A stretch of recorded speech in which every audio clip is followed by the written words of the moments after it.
Why did you decide to share about your hearing loss?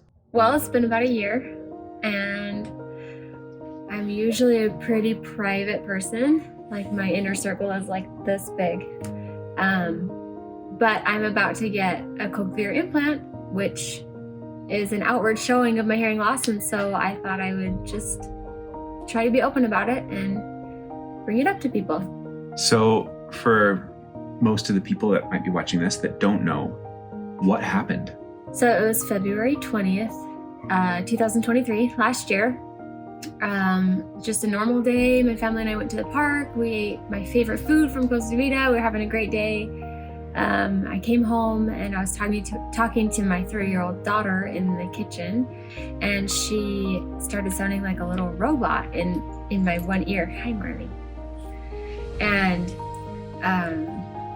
then my hearing in that ear was just gone, and I thought it was maybe like an ear infection or something. I didn't know. I waited a few days, and then I finally went to the doctor, and they told me that it was a hearing emergency and that I needed to go see an ENT right away. And it was this huge deal. I ended up seeing a lot of doctors, and basically what they told me is that it was a virus that attacked my nerve and took away my hearing. So in just 1 year.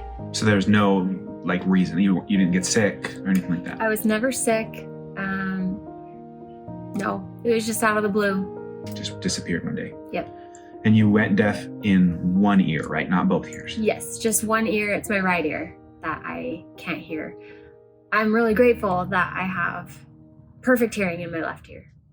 So how does single-sided deafness affect your life? Like, a lot of people might hear that and think, oh, well, at least you have the one ear, which is valid, but also it's kind of a big deal. It is a big deal. And I am grateful that I have one good ear.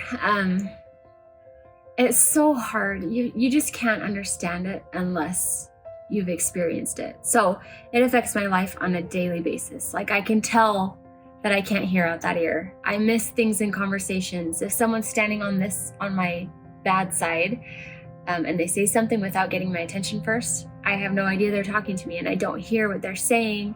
So there's a lot of awkward moments that way. And I can't tell where sounds are coming from, and I have a hard time telling what a sound is and where it is. So I lose my phone 50 times a day and can't tell where it is when I'm pinging it.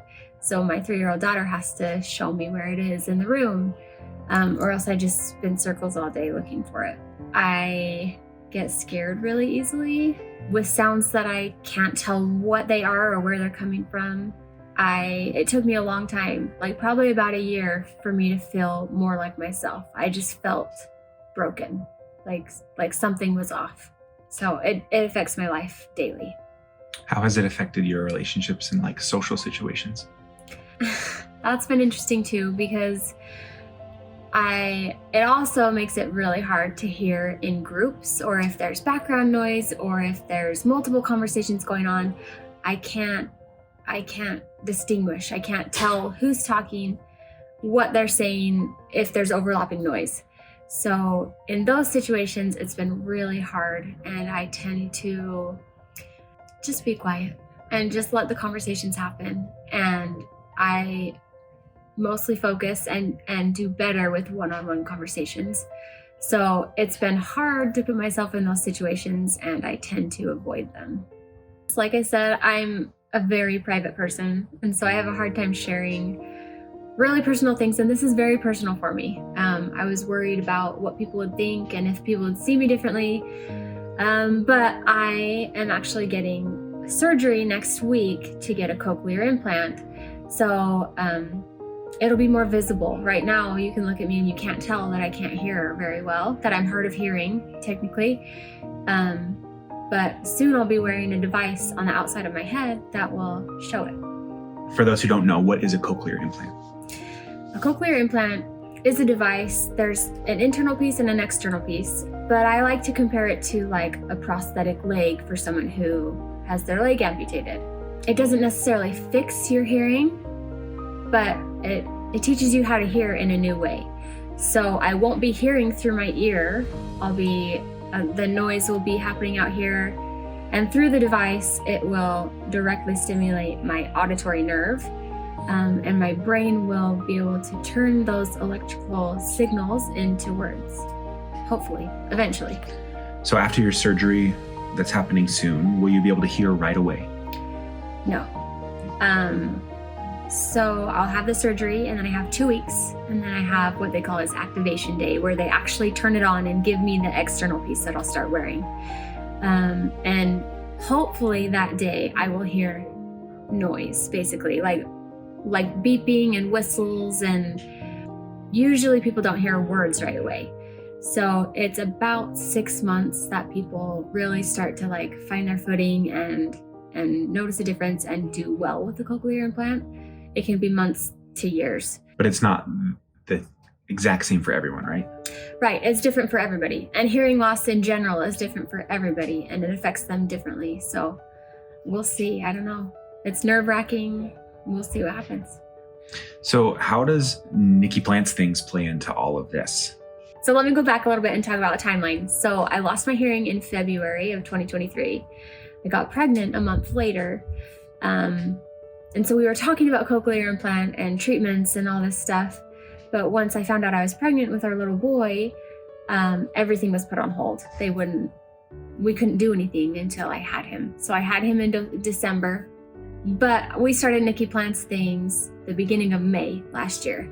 And those couple months were a really difficult, emotional, pretty low time in my life, where I was learning to live with this hearing loss, and just felt like my life was out of control. I was really sad.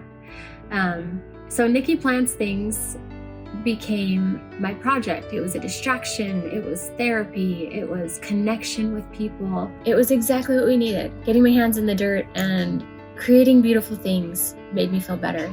It made me feel like I mattered and that I was still worth something, even though I was struggling a lot in my personal life. And it just gave me a lot of hope. It was nice to connect with people and to have something to be passionate about and just get me through the day and be a positive force in my life. When you started Nikki Plants things in the middle of all this, did you ever expect it to become what it did? No, are you kidding? No way. I am like the most introverted person, and it still freaks me out. But I am so grateful. I love connecting. The main thing is the connection with people all over the world with a similar passion of growing things and just making the world a more beautiful place. I love it. And I love the friendships that I've made, and it makes me so happy.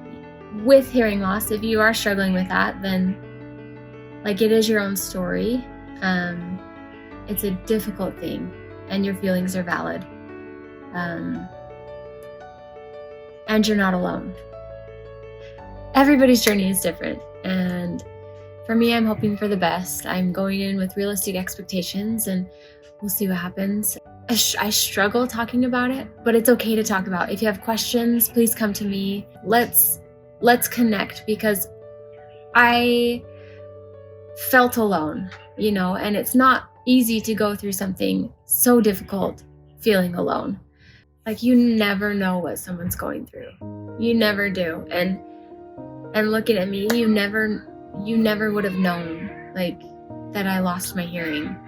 And that I was extremely sad, like at the beginning of Nikki Plants things. I just think maybe giving people the benefit of the doubt and trying to be kind instead of jumping to assumptions or jumping to conclusions. And I guess just being kind to people, because you never know their story.